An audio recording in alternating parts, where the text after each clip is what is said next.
안녕하십니까 여러분. 저는 지금 60대 후반을 향해 달려가는 인생의 덧없음을 철저하게 느끼고 있는 여성입니다. 저의 인생에 굴곡이 있다면 큰 산이 하나 덜렁 있는 것이 아닌 에베레스트산 여러 개가 쭉 줄지어 있는 느낌이라 생각합니다. 에베레스트가 TV에서만 보던 죽음의 산이라고들 하던데 정말 제 인생을 비유하기에 찰떡이 아닌가 싶을 정도로 환상적인 수식어라고 생각합니다. 저는 정말 힘든 유년 시절을 보냈고 절망적인 결혼 생활을 했으며 충격적인 말년을 맞이하는 느낌을 받으며 하루하루를 힘겹게 살아가고 있습니다. 제가 이곳을 찾아와 괜히 여러분의 마음까지 무겁게 만드는 것은 아닌지 걱정이 되지만 제 속 한번 시원하게 털어내고 싶어서 이렇게 글을 써내려갑니다. 모쪼록 제 인생에 대해 여러분과 함께 이야기를 나누고 슬픔을 나누면 반이 된다는 그 말을 실감해보고 싶답니다. 지금부터 제 인생의 모든 굴곡, 모든 사건, 모든 결말을 이야기해보도록 하겠습니다. 저는 20살이 갓 넘은 어느 날 아무것도 모르는 상태로 결혼이라는 것을 하게 되었고 그 이후 아주 고통스러운 일생을 맞이하게 되었습니다. 남들은 결혼이 축복이라고 하던데 저에게는 생지옥 그 이상도 이하도 아닌 제도나 다름이 없는 족쇄 같은 것이었기 때문이었습니다. 저랑 남편은 중매를 통해서 만나게 되었는데 남편이 그 당시 보여주었던 모든 행동이나 조건들이 결혼 후 거짓말이었다는 것을 알게 되었습니다.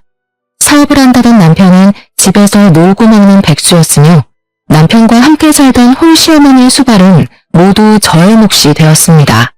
저희 부모님은 사기꾼이던 중매쟁이의 말에 깜빡 속아 제가 부잣집에서 걱정 없이 살기를 바라며 저를 어린 나이에 시집을 보내신 것이었습니다. 저희 집이 가난했기 때문에 부모님께서는 늘 저를 걱정하셨고 제가 배를 굼지 않았으면 하는 마음에 먼 타지로 저를 시집 보내신 거였는데 실상은 전혀 달랐던 것입니다. 남편은 하루 종일 처자빠져 잠만 자다가 늦은 오후에 일어나서 마시러 나가 술을 먹고 돌아와서는 씻지도 않고 잠을 자기 일쑤였습니다. 그런 남편에게 잔소리라도 할라치면 어느샌가 시모가 제 옆에 떡하니 나타나 제 등짝을 때리며 잔소리를 하셨습니다. 남편의 기가 살아야 사업도 할 수 있는 것이며 돈도 잘 벌어오게 되는 것이라면서 저에게 남편의 기를 죽일 생각은 꿈에도 하지 말라고 하셨습니다. 저는 당장이라도 이혼을 꿈꾸며 하루빨리 이 족쇄 같은 집구석을 떠나겠다고 결심을 했었는데 아주 충격적인 일들이 그 뒤에 줄줄이 터지기 시작했습니다. 매일같이 백수 생활로 놀고 있는 남편, 어느새 저에게 모든 일을 맡기고 옆에서 눈을 부릅뜨고 지켜보며 잔소리를 하는 시모까지.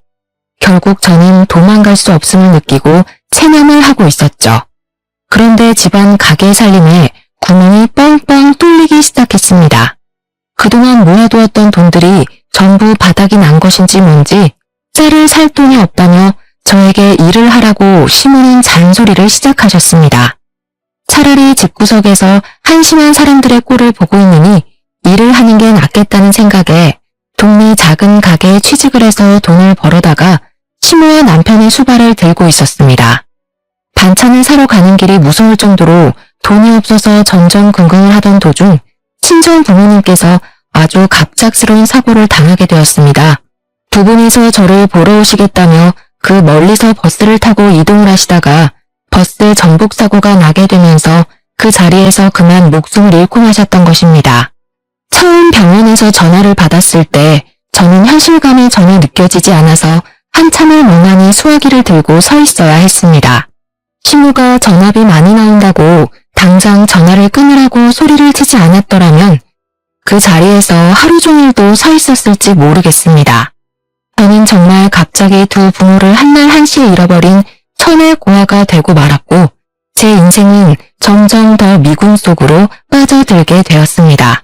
장례를 전부 치르고 상실감에 젖었는데 저희 집은 제가 태어나던 때부터 지금까지 단 한 번도 부유했던 적이 없었던 집안이라 당연히 물려받을 유산 같은 것도 전혀 없었습니다. 상속을 할 재산이 없으니 딱히 부모님의 재산을 정리할 것도 없었는데 그걸 알게 된 시모가 저에게 한 소리를 하시더라고요.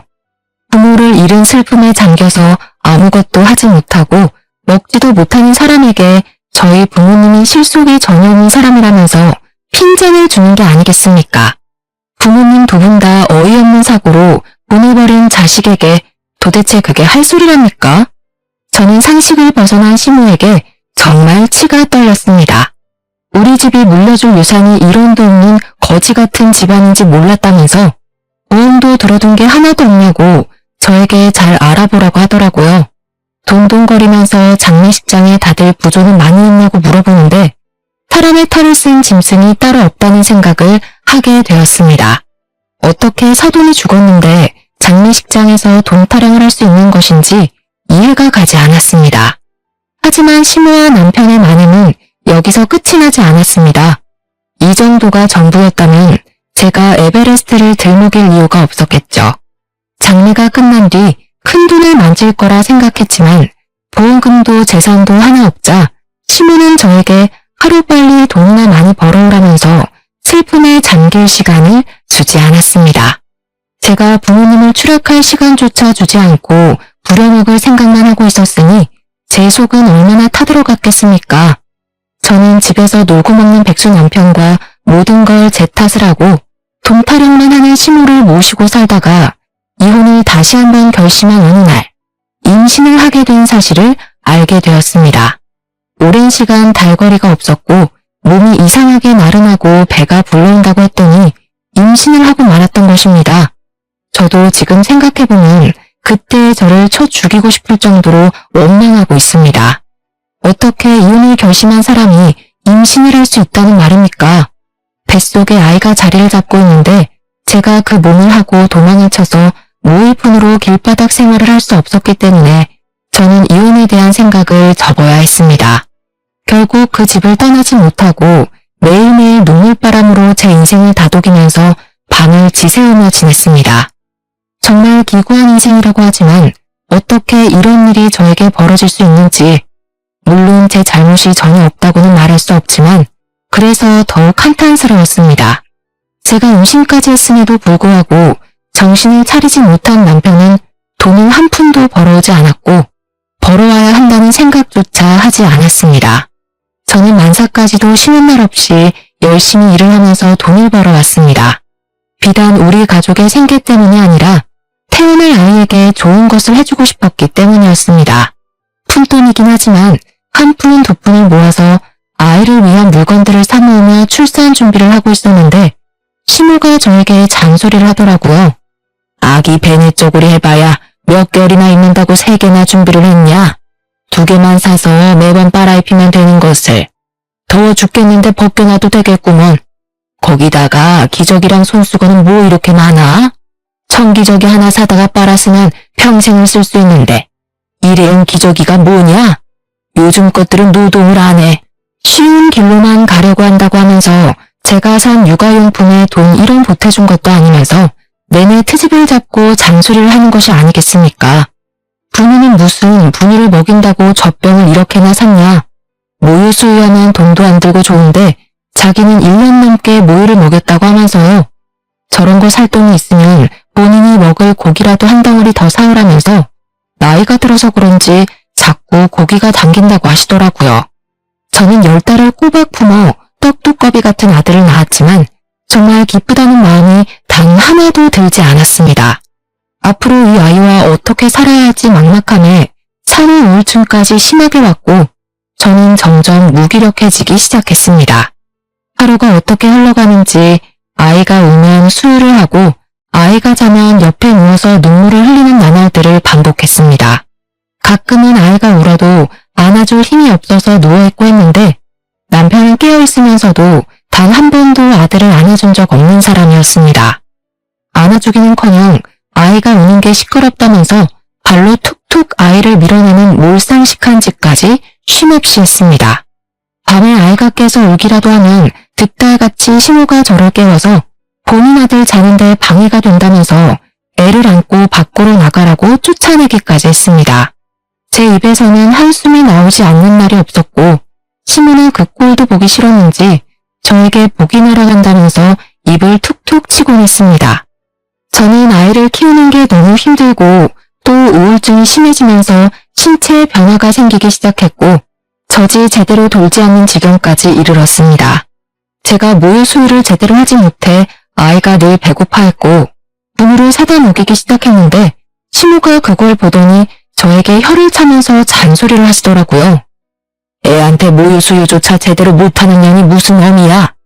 어디서 주운 자식 데려다 키우는 줄 알겠네.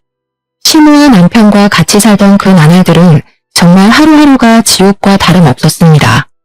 아니 차라리 지옥으로 떨어졌으면 좋겠다고 생각할 정도였습니다. 우리 아들이 5살이 되었을 때 정말 난데없는 개구진 아이로 변해버려서 하루가 멀다고 사고를 치고 다녔었습니다. 귀여운 사고부터 한숨이 절로 나오는 사고까지 하루도 빠짐없이 난리를 치우던 우리 아들은 매일같이 혼이 나야 정신을 차렸는데 저는 단 한 번도 손찌검을 한 적이 없었습니다. 그렇게 행동을 하면 안 되는 이유에 대해서 최대한 아이 눈높이에서 설명을 해주려고 노력을 했었습니다. 아이들은 뭘 해도 연약하고 귀여운 존재였기 때문에 호추로도 아이를 때리지 못하겠더라고요. 남편은 사실 제가 뭘 하든지 간에 아무런 관심이 없었고 아이와 눈조차 제대로 마주치지 않는 사람이었기에 신경도 쓰지 않았지만 시모는 나날이 잔소리를 심하게 하셨습니다. 저희 아들이 편식이 무척이나 심한 아이였는데 제가 일부러 요리를 할 때마다 아들과 함께 상을 차리고 요리를 하곤 했었습니다. 아들이랑 같이 채소도 썰고 밥을 준비하기 시작하면서 아들이 재료에 대한 흥미를 가지기 시작했고 새로운 맛에 대한 경험도 시작했거든요. 같이 밥을 먹을 때는 자기가 만든 음식이라는 걸 알기 때문에 한 입이라도 먹어보려고 시도를 하는 모습이 무척이나 기특하게 느껴져서 매일 그런 일상을 반복했었습니다. 그래서 저는 아들이랑 이것저것 같이 떠들고 만지고 썰면서 식사 준비를 했었는데 시모가 정말 저에게 불같이 화를 내더라고요. 어디 아들을 부엌에 데리고 들어가서 밥 준비를 시켜? 고추 떨어질 일 있어? 절대로 남자는 부엌에 들어가는 게 아니야. 저희 아들이 흥미를 가지고 즐거워하는 일임에도 불구하고 절대로 안 된다면서 반대를 하기 시작했고 요리를 준비하려고만 하면 아들을 데리고 방에 틀어박히셨습니다. 저는 다시 외롭고 쓸쓸하게 부엌에서 온 가족이 먹을 음식을 만들어야만 했었습니다. 시모는 저를 같이 사는 내내 집에 상주하는 종처럼 저를 부려먹었고 바깥에서 고립되기를 원해서 아예 집 밖으로 나가 노는 일을 금지시켰습니다. 현대판 노예와도 같은 짓을 7년이라는 세월 동안 하게 되었고 남편은 그동안 정말 단 한 푼의 돈도 벌어오지 않고 늘 탱자탱자 백수 생활을 하고 있었습니다. 물가는 오르는데 할 줄 아는 것은 잡일밖에 없던 제 월급은 오르지 않았고 하루하루의 삶이 버거워 아들에게 미안해질 지경이었습니다. 이대로 가다가든 온 가족이 쫄쫄 굶는 것 이외에는 방법이 없겠다 싶어서 아들을 데리고 도망을 쳐야겠다는 생각을 하고 있었습니다.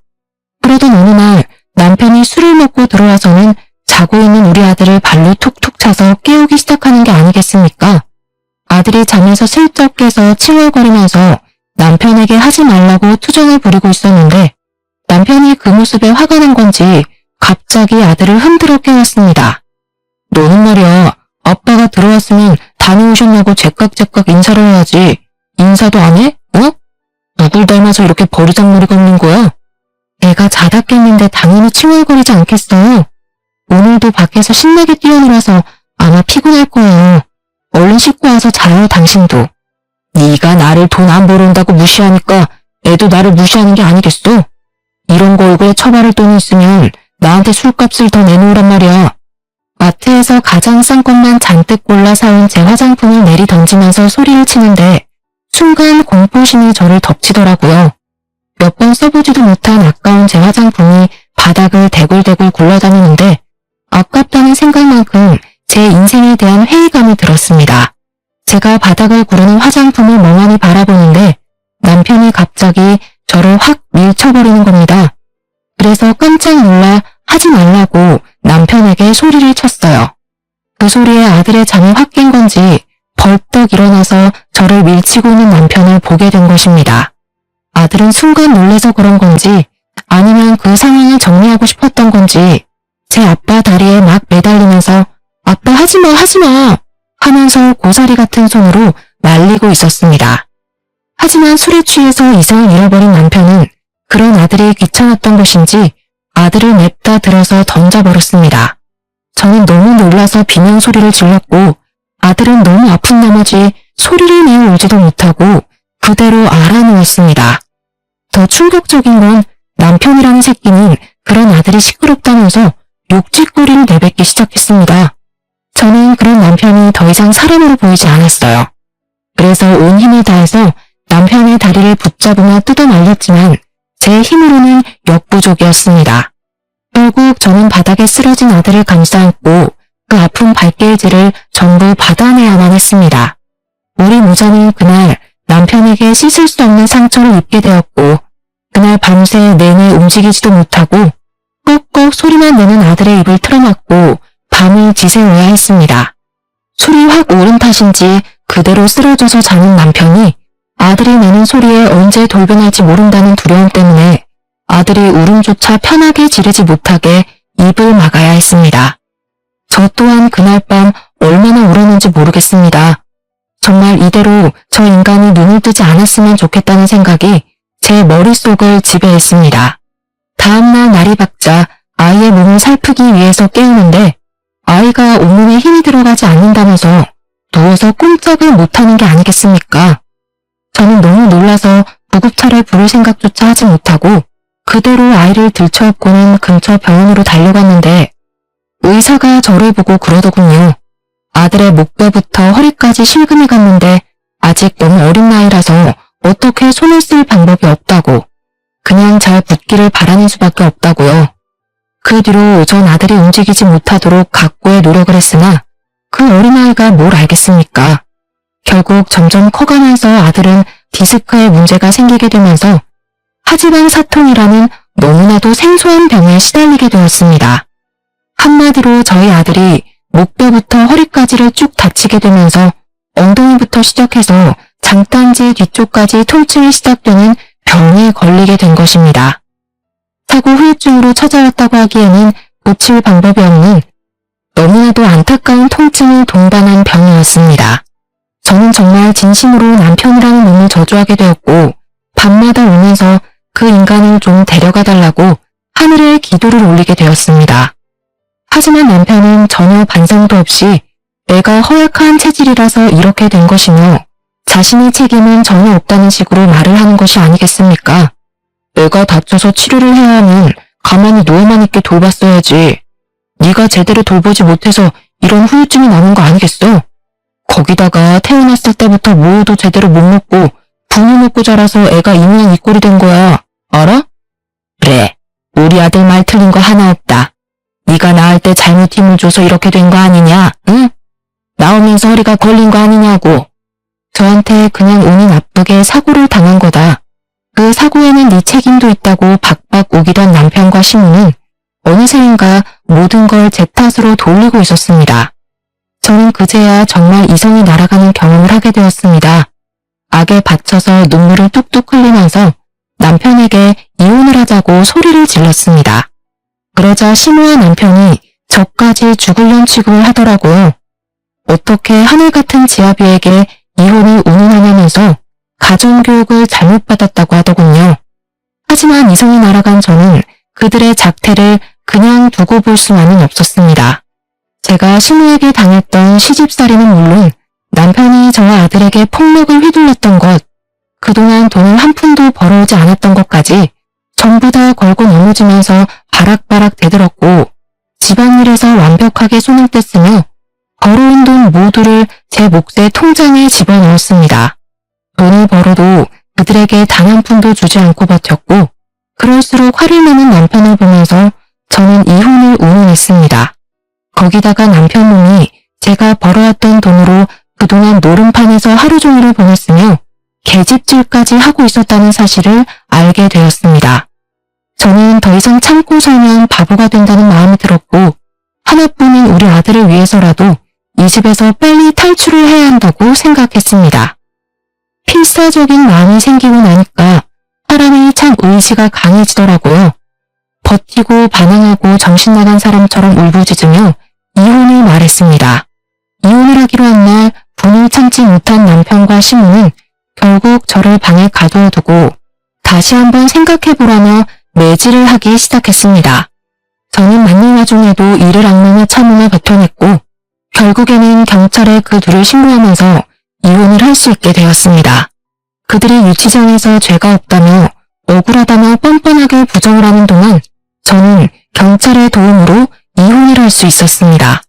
그들에게는 돈이 없었기에 가석방이라는 것도 없었고 어쩔 수 없이 수감 생활을 해야만 하는 지경에 이르렀습니다.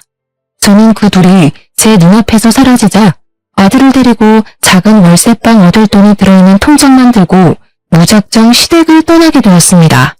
그들의 폭력으로 인해 법의 심판을 받는 동안 저는 그들이 다시 세상 밖으로 나와서 저와 아들을 찾지 못하는 곳으로 가기 위해 필사적인 노력을 했습니다.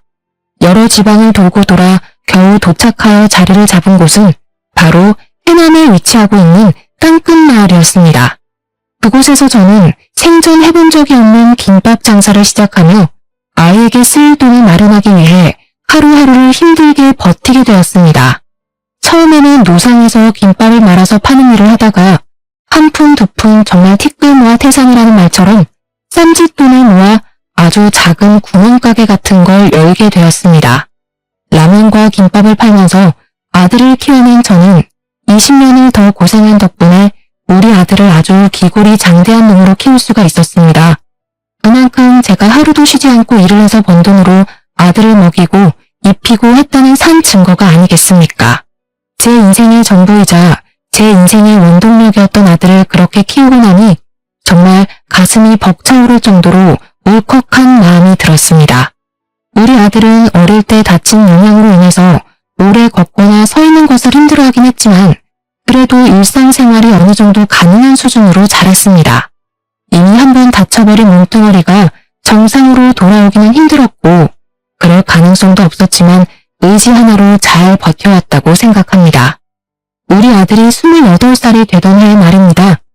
드디어 우리 아들이 결혼을 하고 싶다고 하면서 여자를 하나 데려온 것이 아니겠습니까?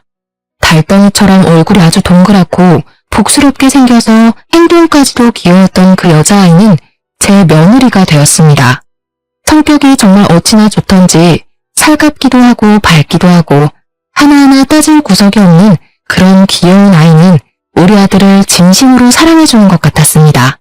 제가 며느리를 처음 봤던 그날 홀려버릴 정도로 성격이 좋았으니 저는 정말 반대할 이유가 하나도 없었고 하루빨리 내 며느리가 되었으면 좋겠다고 생각했습니다. 하지만 며느리의 집안에서 우리 아들을 무척이나 반대하는 바람에 바로 당장 결혼식을 올릴 수가 없었습니다. 제가 작은 구멍가게를 운영하며 아들을 키워냈으니 집안이 번듯한 것도 아니었고 우리 아들에게 아주 조금의 장애까지 있으니 반대할 만했다고 생각은 합니다. 거기다가 며느리 또한 이혼한 가정에서 자라 타도나름이 투병을 하고 있던 중이었기에 재력이 있는 집안으로 시집을 보내고 싶다는 마음이 굴뚝 같았을 겁니다. 아등바등 사는 게 얼마나 힘든 일인지를 누구보다 잘 아는 저였기 때문에 며느리가 저희 집 며느리가 되었을 때 저는 정말 예뻐해 주었습니다. 저의 작은 김밥집에서 굳은 일을 마다하지 않고 저를 돕는 며느리를 어찌 예뻐하지 않을 수가 있겠습니까?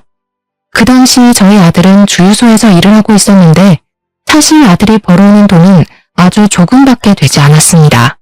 다리에 장애가 있었기에 일이 빠르지 않았고 오래 서서 일을 할 수 없었으니 당연히 버는 돈이 적을 수밖에 없었습니다.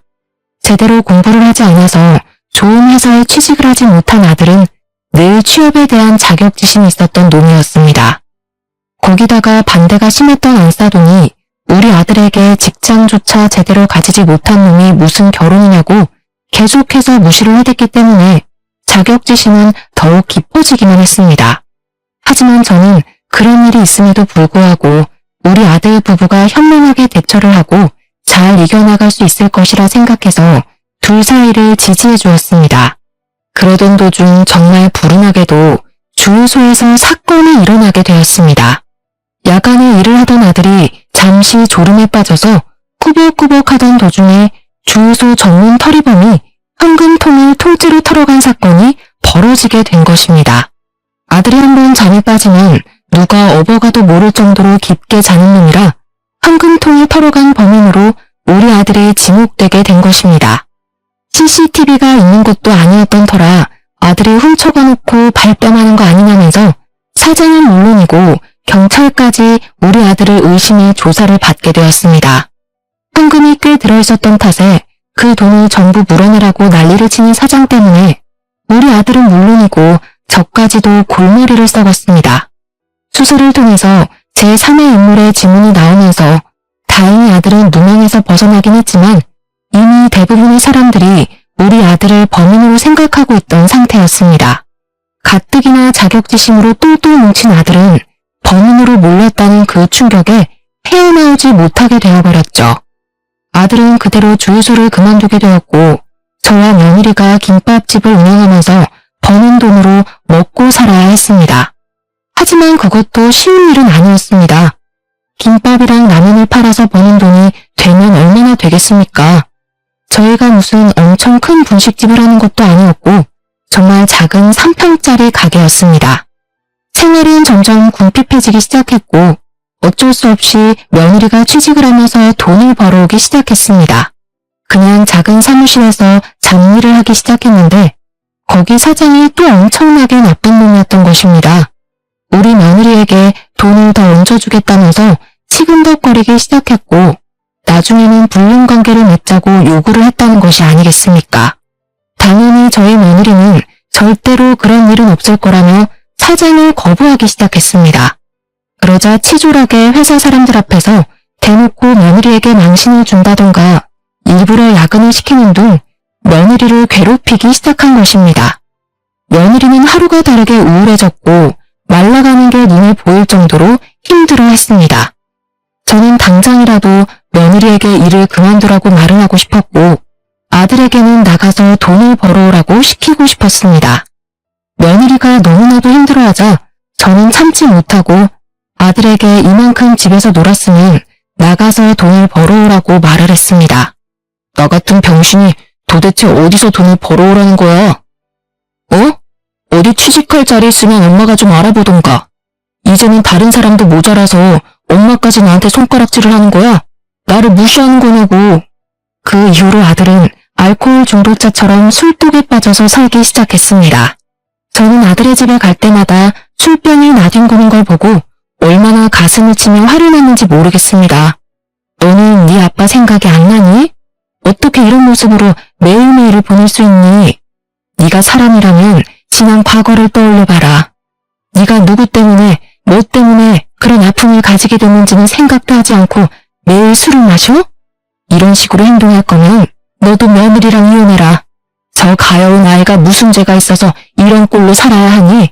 새 삶을 찾을 수 있게 기회를 주란 말이야. 저는 아들을 엄청나게 몰아세웠고 그럴 때마다 아들은 부들부들 떨면서 본인의 자격지심을 마음껏 드러냈습니다. 며느리는 당장의 생계를 책임져야 했기 때문에 일을 그만두지 못했고 똑같은 악순환이 반복되는 일상을 살아야만 했습니다. 저를 찾아와서 넋두리를 한다던가 저에게 자주 하던 연락도 서서히 끊기게 되면서 저는 점점 더 며느리의 걱정에 피가 마르는 심정으로 하루를 살았습니다. 결국에 저는 며느리가 걱정되어 참지 못하고 아들 집으로 방문을 했는데 며느리가 현관문을 여는데 선글라스를 끼고 있는 게 아니겠습니까? 어떻게 사는지 잘 살고 있는지 궁금해서 찾아갔더니 집안에서 선글라스를 끼고 있는 며느리의 모습에 무척이나 황당스러웠습니다. 아니 애야, 너는 왜 집안에서 선글라스를 끼고 있니? 어머님, 저 눈병 걸려서요. 보기가 영 흉하기도 하고 옮길 수도 있다고 해서 그냥 끼고 있는 거예요. 안경을 찾지 못해서 어쩔 수 없이 선글라스를 끼고 있다며 어색하게 웃는 며느리를 보고 그냥 그런가 보다 하고 말았습니다. 그날 며느리와 대화를 잘 나누고 다음에 또 올 테니 잘 쉬고 있으라고 너무 힘들어하지 말라고 며느리의 등을 몇 번 다독여주고는 집으로 돌아왔습니다. 또 몇 주의 시간이 흐른 뒤 찾아가 보니 며느리가 이번에는 감기에 걸렸다고 하면서 마스크를 끼고 있지를 않나. 하루는 시간이 없어서 머리를 감지 못해서 냄새가 난다며 모자를 푹 눌러 쓰고 있는 게 아니겠습니까? 제가 밖에서 만났더라면 이해를 했을 텐데 집안에서 만나는 건데도 그런 모습을 하고 있는 게 무척이나 의아했습니다. 제가 참 바보 같죠. 그게 며느리가 주는 신호임을 알았어야 했는데 저는 아무것도 눈치를 채지 못한 바보 멍청이였습니다. 시간이 한참 흐른 뒤 폐인이 되어버린 아들을 어떻게든 다시 일으키고 싶었던 저는 아들의 집을 줄기차게 방문하기 시작했습니다. 아들네 집으로 가서 며느리가 일이 바빠 챙기지 못한 집안 살림을 정리해주고 반찬도 채워주고 하면서 아들에게 잔소리를 했죠. 이제는 더 이상 놀지 말고 밖에 나가서 생산적인 일을 했으면 좋겠다고 짜증을 내는 아들을 툭툭 일으켜 세워주면서 말입니다. 며느리가 아들에게 잔소리를 하지 못할 게 뻔하니 제가 대신 나서서 아들을 다시 바깥으로 내보내야 한다고 생각을 했습니다. 집을 청소하던 도중에 며느리가 사용하는 것으로 보이는 화장대 서랍을 열었는데 거기서 이상한 종이뭉치와 수첩을 발견하게 되었습니다. 종이뭉치가 이상하게 낯선 듯 익숙해서 뭔가 하고 읽어보니 글쎄 병원 진단서가 아니겠습니까? 전치 3주, 4주 아주 다양하게 있었고 타박상에 의한 진단서가 대부분이었습니다. 저는 너무 놀라서 이게 다 뭔가 싶어서 꼼꼼하게 자리에 앉아 그 진단서들을 살펴보기 시작했습니다. 저는 점점 경악으로 얼굴이 물들었습니다. 저는 그 흔적을 너무나도 잘 알고 있었거든요. 그것을 폭력에 의한 물리적 피해를 입었다는 진단서였습니다. 덜덜 떨리는 손으로 수첩을 열어 확인을 하는데 날짜별로 빨간색과 파란색으로 표시되어 있는 것이 아니겠습니까? 파란색의 빈도가 훨씬 더 높긴 했지만 빨간색으로 체크가 되어 있는 날들이 꽤 많이 등장하기도 했습니다. 뒤로 넘겨서 그 날짜에 쓴 일기들을 확인하는데 며느리가 적은 것으로 보이는 그 일기에는 우리 아들에게 손찌검을 당한 이야기들이 줄줄이 써져 있었습니다. 제가 방문했을 때 선글라스를 끼고 있었던 것, 마스크를 써야 했던 것, 모자를 눌려 쓴 것 전부 저에게 보여주고 싶지 않았던 며느리의 노력이었던 것입니다. 제가 너무나도 사랑하는 아들이 자신에게 그런 몹쓸 짓을 했다는 사실을 시모인 저에게 숨기고 싶었던 며느리의 아픔이었던 것이죠. 일기의 내용 또한 정말 가관이었습니다. 회사 사장과의 관계를 의심하는 아들의 욕설로 시작된 일기부터 아이가 생기지 않는 것에 대한 화풀이까지 전부 상세하게 적혀 있었습니다. 저는 정말 분노로 이성을 잃어버린 사람처럼 부들부들 떨었습니다. 우리 아들이 저의 전 남편이 했던 짓을 고스란히 사랑스러워서 아껴만 주고 싶은 며느리에게 행하고 있다는 사실을 믿을 수가 없을 정도였습니다. 게다가 우리 아들은 술만 먹으면 개가 되었던 전 남편에게 당해서 신체에 문제까지 있는 놈인데 똑같은 짓을 하고 있다니. 저는 이 분노를 참지 못하고 며느리의 화장대 앞에서 눈물만 뚝뚝 흘리고 있었습니다. 그렇게 꾹꾹 참아내며 당장이라도 방에 있는 아들의 머리채를 잡고 싶은 걸 참은 지 1시간쯤 지났을까요? 며느리가 녹초가 되어 퇴근을 하고 돌아왔습니다. 저를 보자마자 놀라면서 식사는 하셨냐고 묻는 며느리를 보는데 저 착한 아이가 당했을 고통에 메마른 줄 알았던 눈에서 눈물이 다시 한번 쏟아지더라고요. 저는 며느리를 잡고 엉엉 울었고 제 눈물을 보자 같이 눈물이 터진 건지 며느리도 저를 붙잡고 엉엉 울기 시작했습니다. 저는 며느리에게 서랍 안에서 본 모든 걸 다 봤다고 이혼을 하라고 생각을 거치지 않고 이야기를 했습니다. 며느리는 저에게 어떻게 해야 할지 도무지 감을 잡지 못하겠다고 하더라고요. 그이가 술을 먹고 화풀이를 할 때만큼은 이혼 생각이 간절하다가도 평소에 건드리지 않으면 쌓일 일이 없어서 괜찮다는 생각도 들어요. 제가 너무나도 사랑하는 사람이기 때문에 한 번만 용서해주자는 마음으로 살다가 여기까지 오게 된 거예요.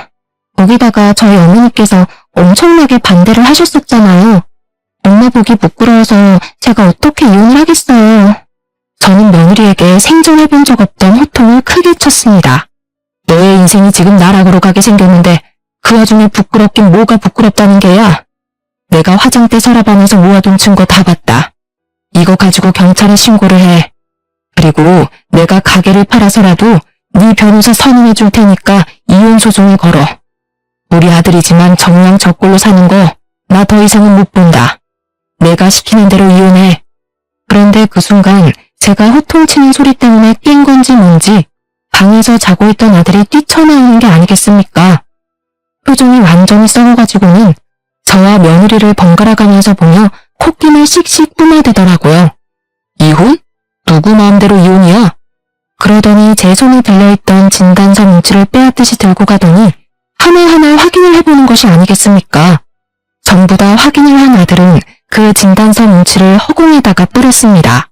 와, 진짜 소름 돋네. 이런 증거들을 하나하나 모으면서 내 뒤통수를 칠 생각을 하고 있었단 말이야. 거기다가 엄마가 이혼을 도와주겠다고? 아들은 갑자기 누나를 뒤집으면서 며느리를 향해 돌진을 하려고 드는 게 아니겠습니까? 저는 재빨리 며느리 앞을 막았습니다. 저는 태어나서 처음으로 아들의 뺨을 세차게 2대를 연달아 때렸습니다. 지금 누가 누구한테 화를 내고 있는 거야? 정신 안 차릴 거야? 내가 이 꼴 더 이상은 못 보겠다. 내가 네 아빠한테 그렇게 당하고 살 때 네 아빠가 나 때리는 거 맞겠다고 그 앞에서 울고불고 매달리다가 다쳐서 장애를 얻어놓고 그 과거는 다 까먹은 채로 똑같은 일을 저지르면서 살아? 네가 사람 새끼야? 악마 새끼지. 저는 소리를 치면서도 문이 풀리지 않아서 황당해하고 있는 아들의 뺨은 물론이고 등짝이며 팔뚝이며 손이 닿는 대로 때렸습니다. 엄마는 어떻게 자식 생각 하나도 안 하고 이혼을 시킬 생각만 하냐고. 내가 며느리 보기 부끄러워서 더 말을 못하겠다. 얘, 넌 뭐하고 있니? 당장 짐 싸서 친정으로 가. 그러자 아들은 며느리를 말리려고 악소리를 내며 달려들었고 저는 그런 아들의 발을 걸어 넘어뜨렸습니다. 아들이 다리를 잘 쓰지 못하기 때문에 약점이라고 생각하고 정강이를 걷어차니 아프다고 대굴대굴 구르더라고요. 너 같은 놈은 며느리게 막을 자격 없다. 아가, 너는 진단서 들고 경찰서부터 가. 엄마, 너 같은 놈은 콩밥을 먹어야 해. 그 이후부터는 며느리를 도와 모든 법적 절차를 밟게 했습니다. 경찰에 아들의 모든 짓을 낱낱이 밝히고 아들을 고소하고 이혼 소송을 진행하게 되었습니다. 저는 안사돈을 찾아가 무릎을 꿇고 빌었고 소액이라도 위자료를 꼭 지급하겠다고 약속을 드렸습니다. 아들은 법원에서 무수히 많은 사건에 대한 혐의가 인정이 되었고 진단서가 그 증거의 뒷받침이 되어주었습니다. 아들은 징역 8개월형을 받게 되었고 수감 생활을 시작하게 되었습니다. 며느리는 이혼을 했고 저는 며느리에게 2번 다시는 이쪽으로 발길조차 돌리지 말라고 신신당부를 했습니다. 며느리는 울면서 저에게 끝까지 죄송하다고 인사를 했지만 전혀 죄송할 필요가 없다고 오히려 며느리를 안심시키려 애를 썼습니다. 그 이후 아들은 만기 출소를 했지만 그 어떤 곳에서도 빨간 줄이 그려진 아들에게 일을 시켜주는 곳이 없었습니다. 좌절에 좌절을 맛본 아들은 매일같이 술을 퍼먹고 지내다가 결국 집으로 돌아오는 길에 무단횡단을 하다 사고를 당해 세상을 떠나고 말았습니다. 저는 당연히 우리 아들이 제대로 된 인생을 살지 못하고 그렇게 허무하게 죽어버린 것이 불쌍하고 마음이 아픕니다.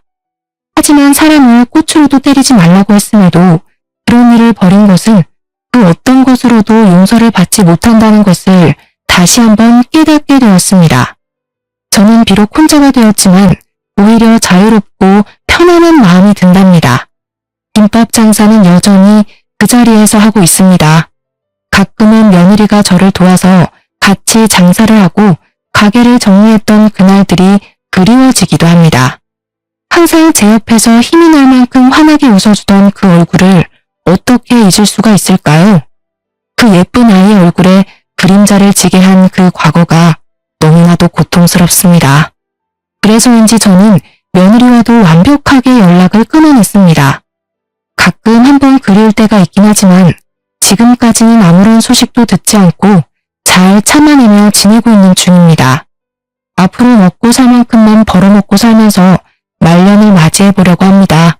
무소유라는 말처럼 정말 모든 것에서 자유로워진 저의 남은 인생을 응원해 주시기 바랍니다. 감사합니다.